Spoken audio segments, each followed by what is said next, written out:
Your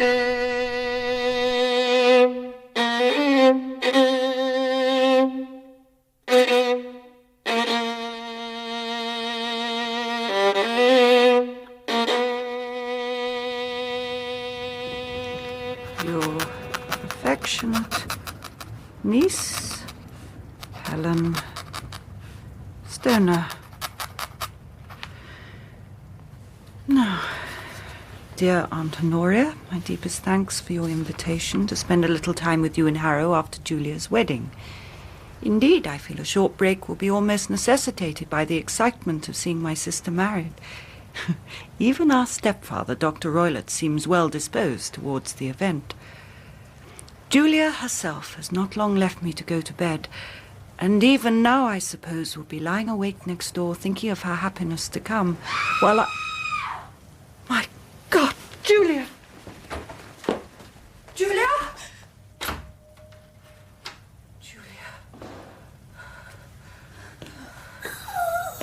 Julia, your face. What is it? What is it? Helen, it... Oh my God!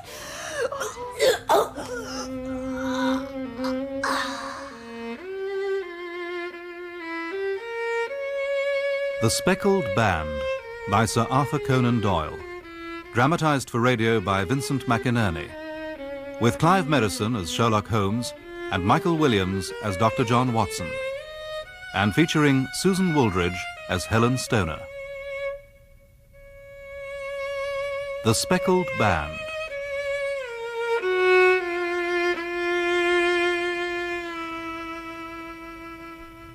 Watson? Watson, old man. Oh, good heavens, Holmes.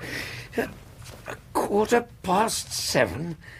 What on earth is going on? A client, Watson. A client in a considerable state of excitement. But who?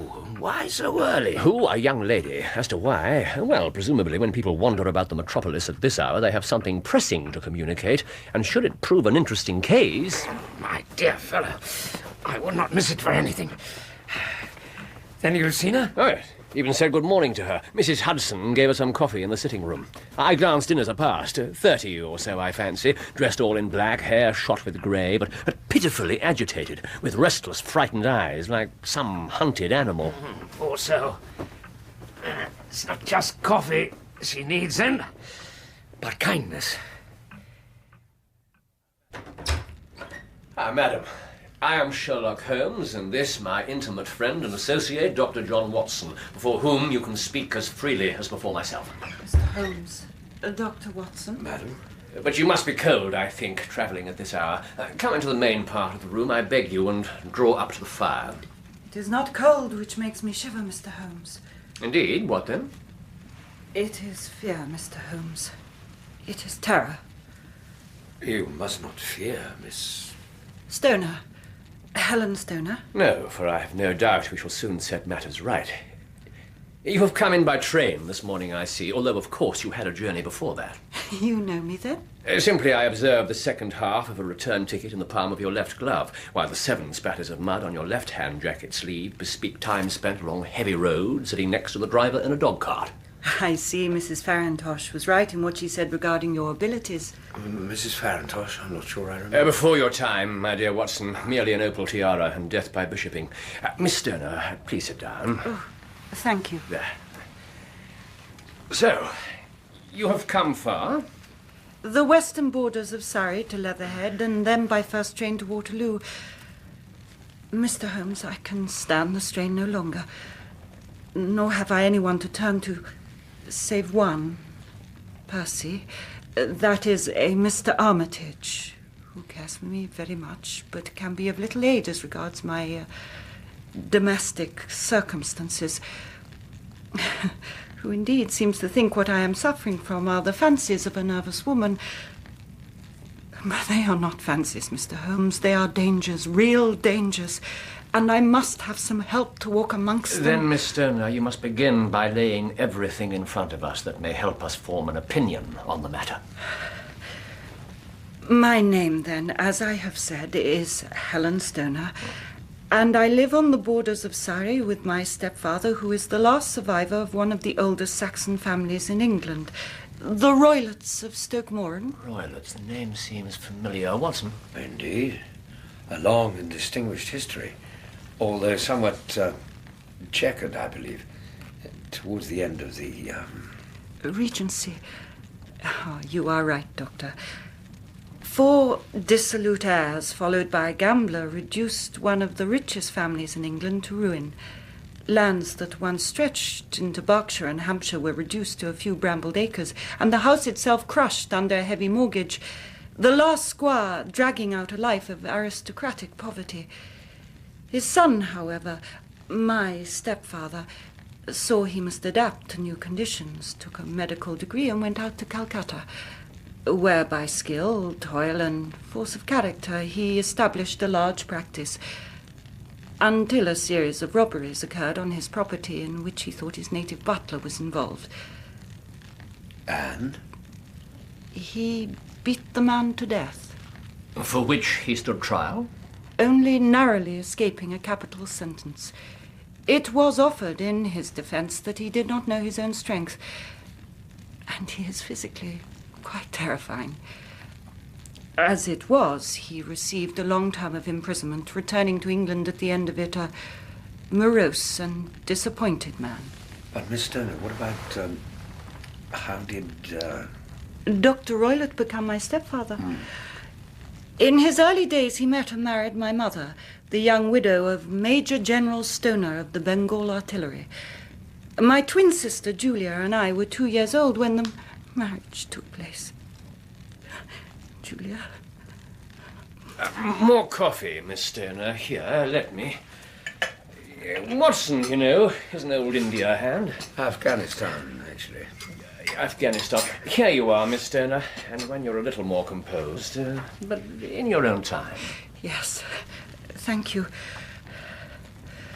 Well, first I think you should know my mother had 1,000 a year at the time of her remarriage, which she settled on our stepfather, but with a provision that should my sister or I marry, we should receive a certain sum from the settlement. Your mother is dead?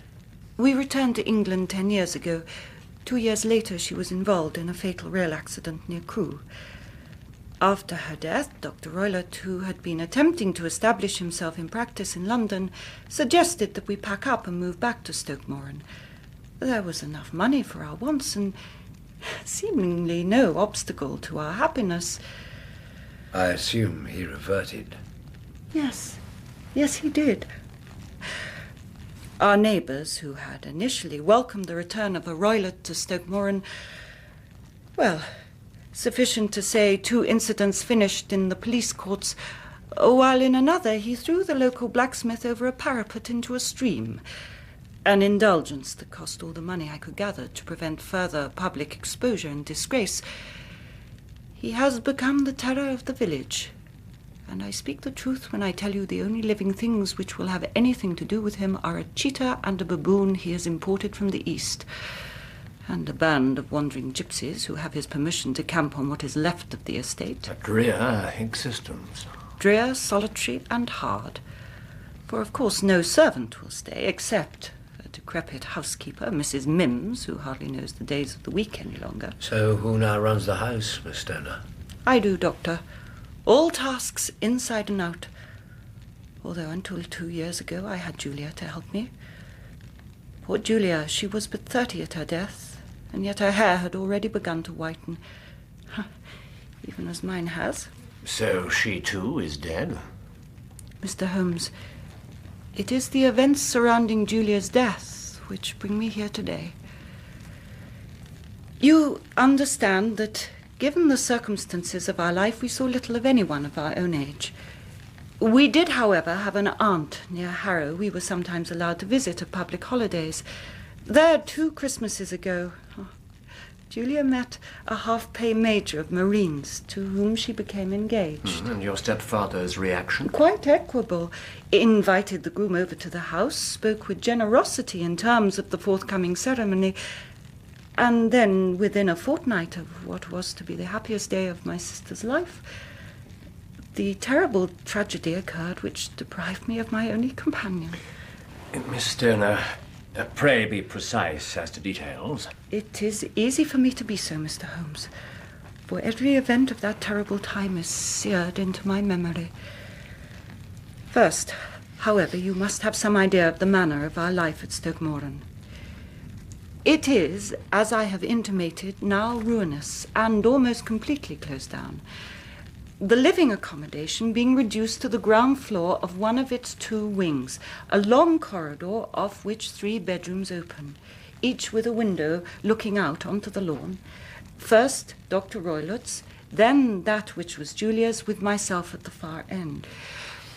On that fatal evening, then, 2 years ago, Dr. Roylott had gone to his room early, though not to retire to rest, but rather to smoke.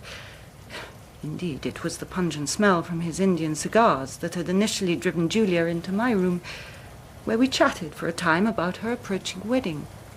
But, Helen, you must wear a veil as my chief bridesmaid. In this house, Julia, it is rather as if I've taken one. Helen, if you're not careful, he will hear you. Julia, I am not really bothered. Oh, Helen, had I your insouciance. The night had been stormy, and about 11 became appreciably worse, at which point Julia felt it was time to retire.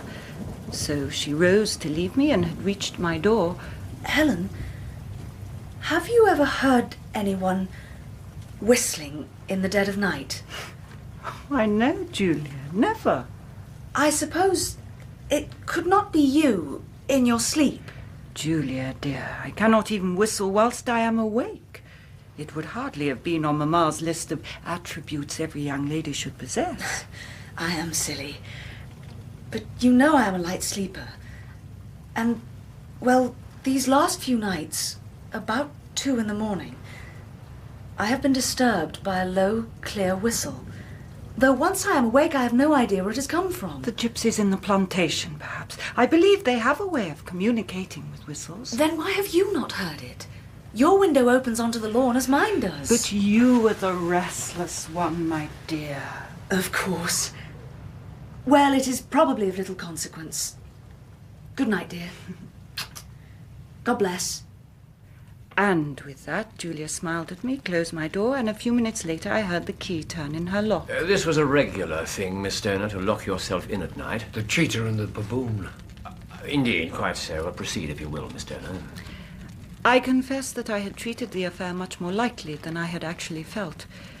As I've already mentioned, we were not only sisters, but twins. The links that bound our souls, both subtle and penetrating. So I knew Julia was ill at ease, frightened, even terrified. I determined I would not sleep. The night wore on, the rain lashing against the windows, the wind howling, when suddenly I sprang from my bed and rushed into the corridor. Julia! My sister's door was slowly swinging open. I stared horror-stricken, not knowing what was going to issue from it. Then slowly Julia appeared. Her face blanched, her hands groping before her for help, her whole figure swaying like that of a drunkard. She writhed as one who is in terrible pain, and her limbs were dreadfully convulsed. At first I thought she had not recognized me, but as I bent over her, she suddenly shrieked out in a voice I shall never forget. Helen! Oh, my God! Helen! It was the band! The Speckled band! Then stabbed with her finger towards our stepfather's door, then convulsed yet again, and then... And then, Miss Stoner? And then Dr. Roylott appeared in his dressing gown, poured brandy down her throat and sent for aid to the village. But to no avail, for she never recovered consciousness.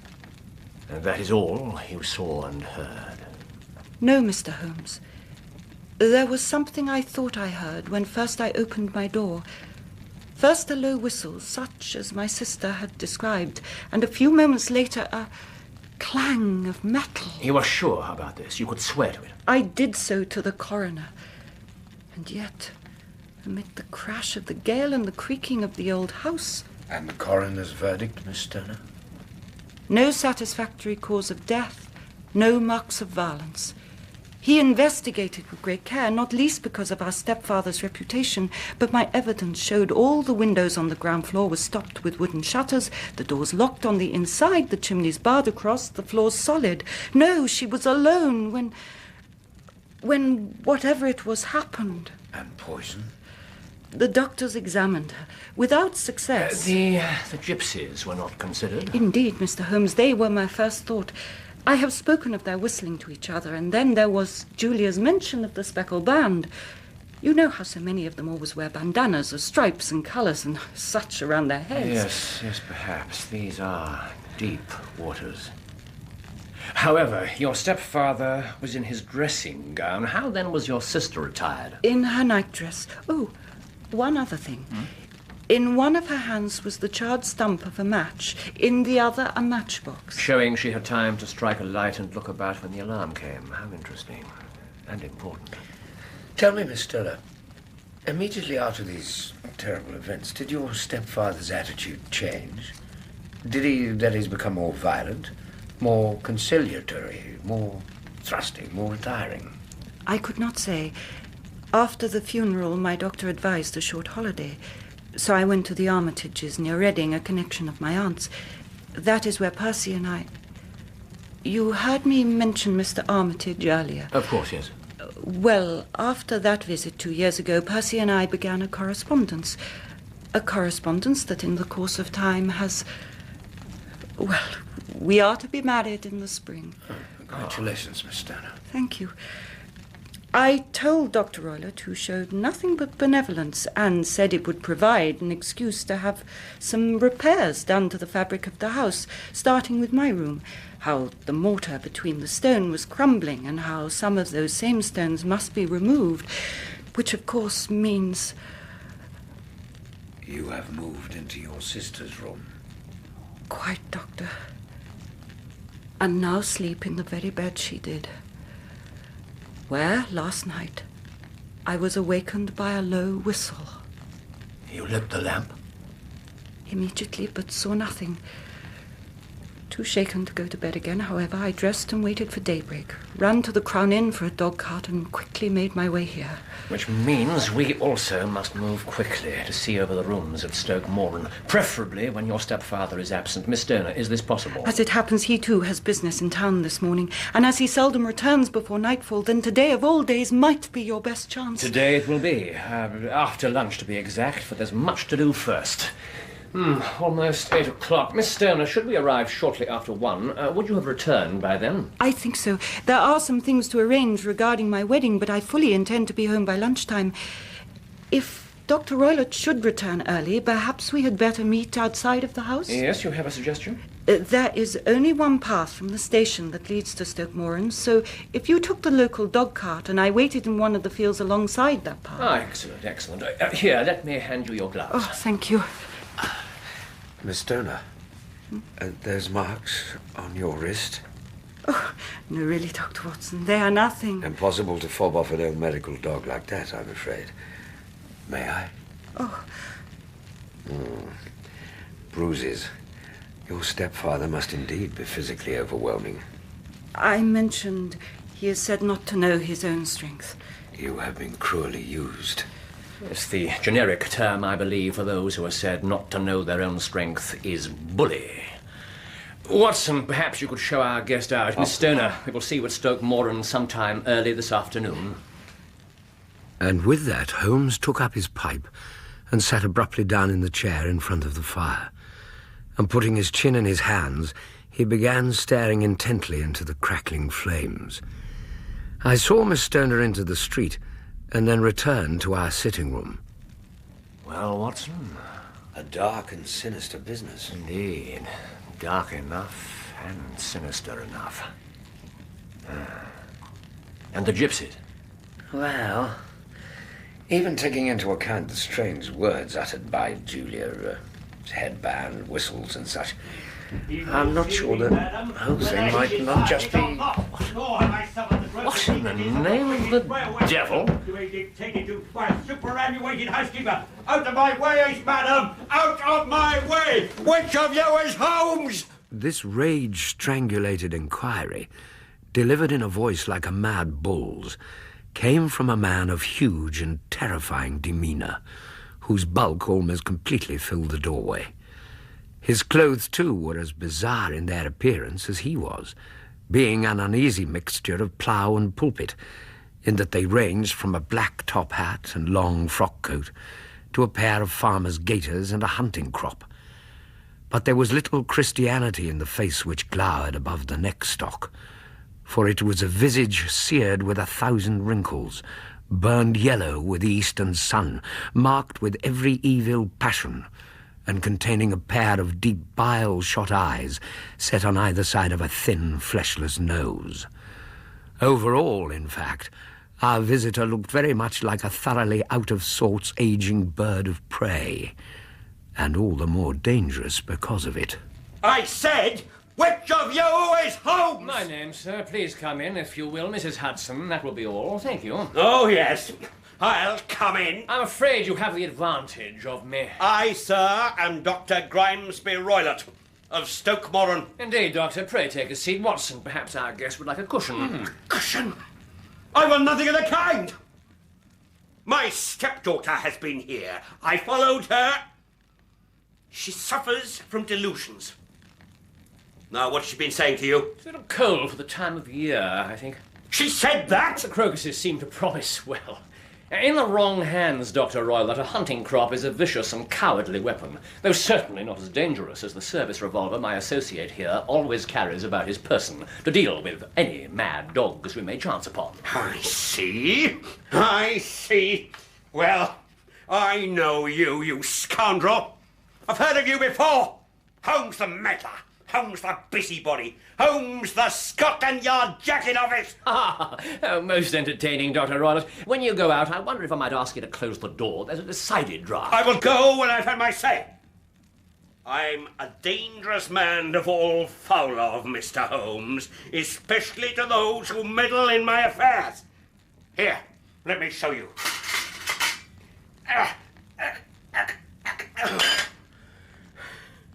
There. An example of my grip, Mr. Holmes. See you keep out of it! Pass me the poker, Watson, as you fellow.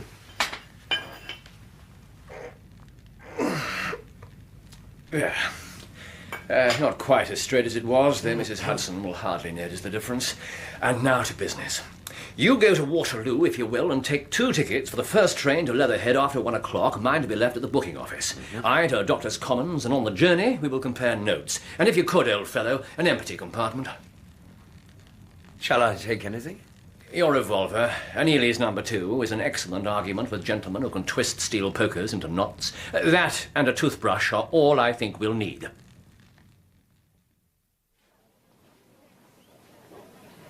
"5 hours later, as requested, I chose an empty compartment on the Leatherhead train and watched anxiously from the door. But there was still no sign of him as the guard blew, and we began to move off. About to pull my head in, I suddenly saw Holmes vault over the barrier, deftly deposit his ticket in the top pocket of the astonished collector's waistcoat, and begin to sprint up the platform, from whence he swung himself aboard without a hair out of place, and settled into a corner seat. Then, oblivious to my presence, he drew some papers from his pocket and fell to scribbling and frowning, and scribbling again. For my part, sitting opposite him, I gazed out of the window for a time, and then, what with the steady rattling of the train over the rails, the green of the Surrey countryside, and the bright sun concentrated through the glass window. What's... No, Holmes. Of course. The sun, you understand, all that weight. Yes, but look at this. A copy of the mother's will. Checking her investments, I find the income from them now to stand at about £750. And of this income, each daughter is liable for a third at marriage. It is evident, therefore, that even one of the girls marrying would cripple Roylott to a serious extent. But if both were to leave home with husbands... Why, he would be reduced to a mere pittance.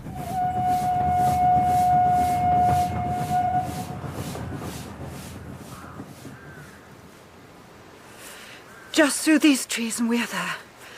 Oh, but I am frightened, Mr. Holmes, to learn that Dr. Roylott followed me to your lodgings. His temper Miss Stoner, I assure you that I personally shall deliver you to your aunt at Harrow if needs be. But that will be decided when... And there before us lay the manor house of Stoke Moran, a building of grey lichen-blotched stone, with a high central portion and two curving wings like claws of a crab thrown out on either side. One of these wings, that on our left hand, was in a complete state of disrepair, with its windows out and roof fallen in, while the centre block was little better. But the right-hand wing was comparatively modern, with 3 windows looking out from it onto the lawn.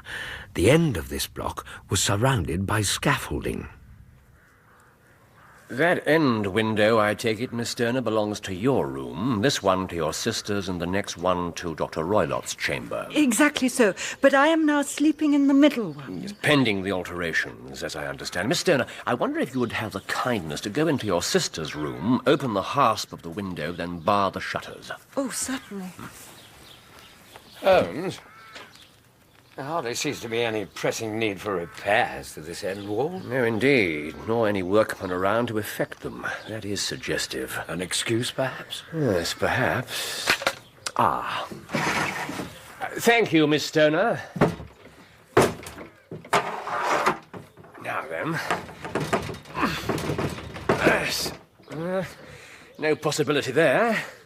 And no room even to get a knife blade in under the bar. Yes.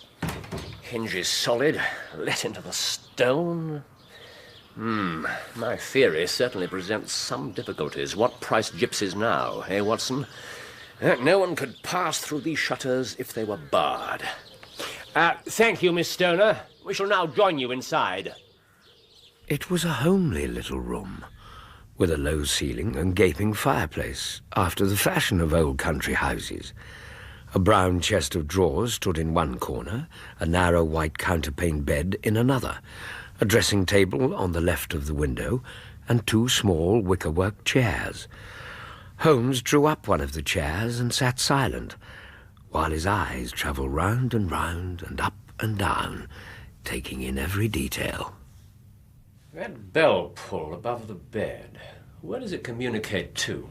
The housekeeper's room. Yes, it looks newer than the other thing. Yes, it was only put there a couple of years ago. Your sister asked for it, I suppose? Oh, no. I never heard of her using it. We always used to get what we wanted for ourselves. Yes, just so, if you'll permit. How very interesting. What, Holmes? It's not even attached to a wire. It's merely fastened to a hook, just above the ventilator. How absurd. I never noticed that before. Very strange. There are 1 or 2 very singular points about this room. For example, what a fool a builder must be to open a ventilator into another room when, with the same trouble, he might have communicated with the outside air. That is also quite modern. Yes, done about the same time as the bell rope. Yes, there were 1 or 2 little changes carried out about that time. They seem to have been of a most interesting character. Dummy bell ropes and ventilators which do not ventilate. With your permission, Miss Stoner, we shall now carry our researches into the inner apartment. Dr. Roylott's room, though larger than that of his stepdaughter, was plainly furnished. A camp bed with an armchair beside it, a shelf full of books, a round wooden table with a single chair, and a large iron safe. Miss Stoner, what's in here? Why, I have only seen into it once, years ago. It was full of my stepfather's papers. Then he would not say, keep a cat in it. A cat? Yes, this saucer of milk lying at its side. Oh, I see. Well, there is the cheetah, Mr. Holmes, and the baboon. With due respect, Miss Stoner, a cheetah is a very big cat, while this is a very small saucer. However, there is one further point I should wish to determine. This chair. That is quite settled. Hello? Here is something interesting. What do you make of that, Watson? It's a common enough whipcord dog lash. White tied in a loop, though. I could not say. Not quite so common, then. It's a wicked world. And when a clever man turns his brain to crime, It is the worst of all. Miss Stoner, it is essential that you now follow my advice in every respect. I shall certainly do so. Your life may depend upon your compliance. I am in your hands. Then in the first place, both my friend and I must spend the night in your room. Oh, if it is necessary, of course. But Dr. Roylott... In a moment, Miss Stoner. Now, that is the village inn across the fields there. Yes, that is the Crown. Yes, and this window would be visible from there. Certainly. Then when your stepfather comes back, be confined to your room with a headache. Wait for him to retire for the night, and open the shutters, undo the window hasp, and show a lamp as a signal to us. Then withdraw to your old room and leave the rest in our hands. I believe, Mr. Holmes, that you have already made up your mind. Perhaps I have. Then was it, as I have thought, a sudden fright? I believe what killed your sister was much more tangible. We took our leave of the frightened girl and walked across the fields to the Crown, where we engaged a room on the upper floor, commanding a view of the avenue gate and the inhabited wing of Stoke Moran Manor House. We ordered and ate an early dinner, and took our chairs to the open window and sat in companionable silence as dusk fell.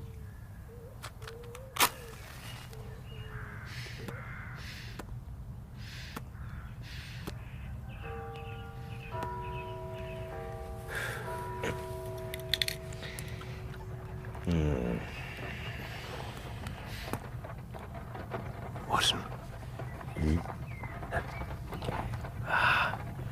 Dr. Roylott. The gate, boy! The gate! The trap drove on, and a few minutes later we saw a light spring up among the trees as Roylott lit a lamp in the sitting room. You know, Watson, I really have some scruples about taking you tonight. There is a distinct element of danger. Can I be of any assistance? No, your presence would be invaluable. Then I shall certainly come. Oh, thank you. Look, the light in the sitting room's gone out. No, it is not yet 9. No, he's merely closed the shutters. It'll be some time yet before he retires to his chamber. But for one thing, he will want to feel Miss Stoner is asleep. You evidently saw more in those rooms than I did. No. Simply deduced a little more. The bell rope, the ventilator. But so small. A rat could hardly pass through it. I knew we'd find one even before we came to Stoke Moran. My dear Holmes. You recall how Miss Stoner said her sister was driven from her room by the smell of Roylott's cigar? Well, I realized then there must be a small ventilator. But what harm can there be in it? Well, there is at least a curious coincidence of dates. Did you observe anything peculiar about the bed? No. It was clamped to the floor. Clamped? Indeed. It could not be moved, and must therefore always be in the same position relative to the ventilator and the bell rope, as must any head resting upon the pillow. My God. I seem to see dimly what you're hinting at. How horrible. Horrible enough.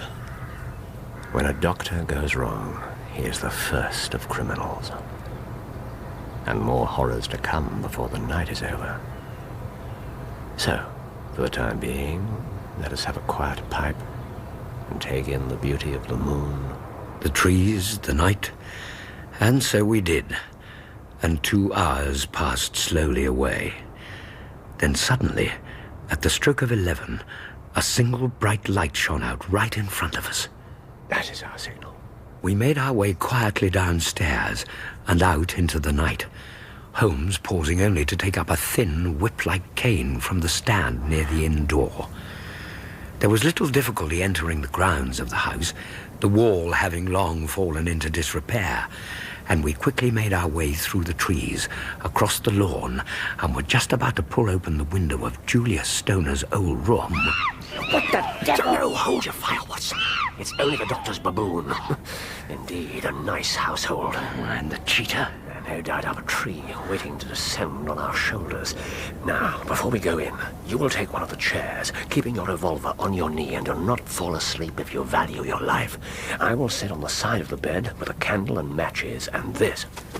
Shortly after we go in, I will put out the light to make him think Miss Stoner has gone to bed. And then, well, then we will see. Right, old fellow. In we go. How shall I ever forget that dreadful vigil, broken only by the cry of the occasional night bird outside, and once a long drawn-out snuffling whine from the window, which told us the cheater had found us and had come to investigate. But for the rest, no light, no sound, no movement. Nothing but the sense of my companion sitting open-eyed within a few feet of me, and in the same state of nervous tension as myself. Far away, we heard the deep boom of the parish clock as it told the quarters, and how long each one seemed. But gradually the hours slipped by. Midnight, 1, 2, 3. Then suddenly a gleam of light appeared at the ventilator, to vanish immediately. A moment later came the strong smell of burning oil and heated metal. Someone in the next room had lit a dark lantern and drawn its shutter. For half an hour there was no other sound. And then my ears picked up something very strange in being just audible, yet also somehow very soothing, altogether like a small jet of steam escaping continually from a kettle. You see it, Watson? You see it? Where, Holmes? What? What is it, man? Stay back, Watson! Stay back, man, if you value your life, man! The devil, it's escaped me. It's got back. Back, Holmes? Where? What has?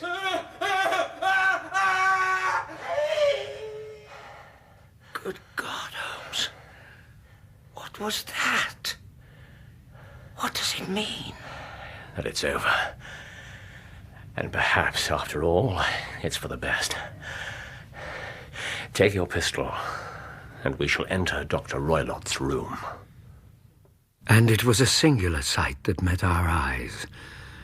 On the table in Roylott's chamber stood the dark lantern throwing a beam of light onto the safe, the door of which was ajar. Beside the table, on the wooden chair, sat Dr. Grimesby Roylott, clad in a long dressing gown, his bare feet thrust into red heelless Turkish slippers. Across his lap lay the short whip with a small loop tied in its end. But it was his face. His chin was cocked upwards, his eyes fixed on the ceiling in a dreadful rigid stare. Across his brow he had a peculiar yellow band with brownish speckles, which seemed to be bound tightly round his head. The band. The speckled band. For God's sake, Holmes, what is it? Swamp adder. Most venomous snake in India. Death within 10 seconds. Indeed, does violence recoil on the violent, and the schemer fall into the pit which he digs for another. And now, I'll try to distract it with a cane.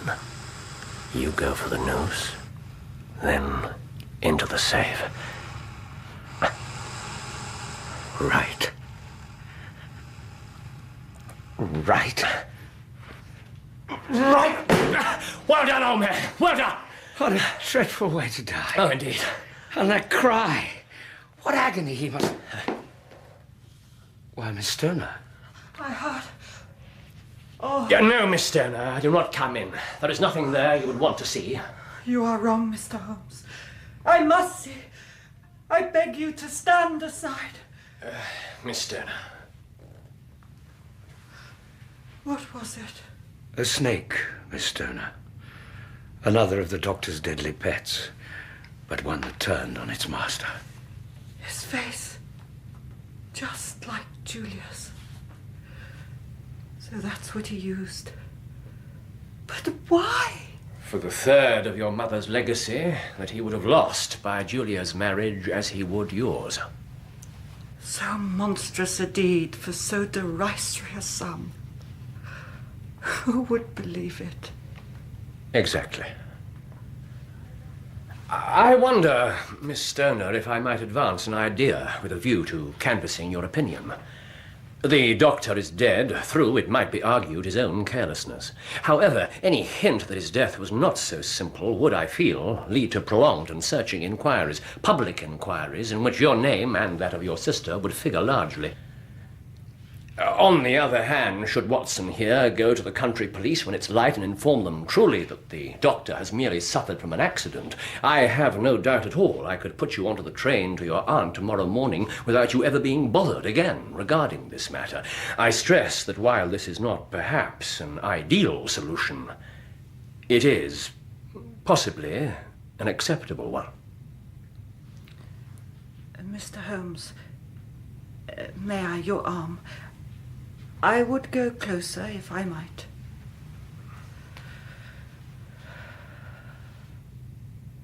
Mr. Holmes, Dr. Watson, my view is that justice has been done. Now, please, help me back to my room.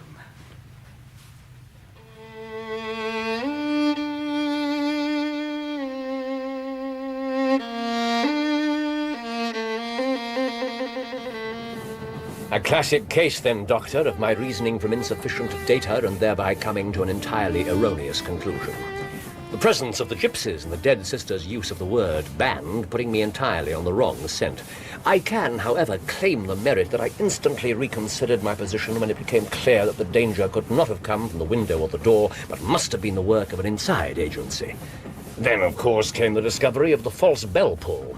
This hanging alongside the ventilator gave me the idea it was simply there as a bridge for something to pass through the ventilator and down to the bed. The notion of a snake came immediately, and as the doctor was furnished with a supply of creatures from India... A wild coroner, of course. No, not a hope, Watson. A form of poison that could not be discovered by chemical test. While it would be a sharp-eyed coroner indeed who could distinguish the small punctures where the two fangs had done their work. Then there was the whistle.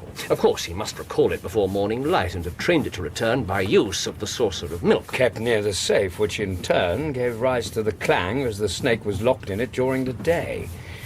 But how would he know it would bite? He did not on any given occasion. He would simply slip the snake through the ventilator at the hour he thought best, with the certainty it would crawl down the rope and land on the bed. Then, sooner or later, even if it took a week... How truly horrible. Indeed, indeed. I had more or less come to these conclusions before I entered the doctor's room, the safe and the loop of whipcord merely adding to my conviction. What finally convinced me beyond all reasonable doubt, however, was the chair. The chair? You recall how closely I examined it with my glass. Ah, yes. What it told Watson was that Dr. Roylott was in the habit of standing on it, usually an unnecessary pastime, unless one wants to put something through a hole above one's head. By Jove. And it was simply a matter of baiting our trap and waiting for the strike. When it came in the shape of a hiss, I instantly lit the match and attacked the creature, arousing its snakish temper and driving it back through the ventilator where it flew at the first person it saw. Indeed. Which means, as you have gathered, that I am indirectly responsible for the death of Dr. Grimesby Roylott of Stoke Moran. My dear fellow, you... Although I cannot say it is likely to weigh very heavily on my conscience. Cigar?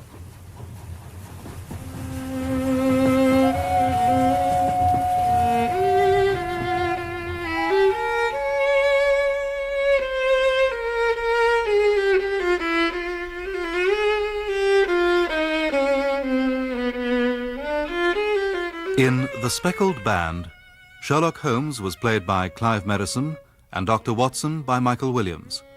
Helen Stoner was played by Susan Woolridge, with Jane Whittenshaw as Julia Stoner and Ian Lindsay as Dr. Grimesby Roylott. The violinist was Leonard Friedman. The Speckled Band was dramatized for radio by Vincent McInerney and directed by Patrick Rayner.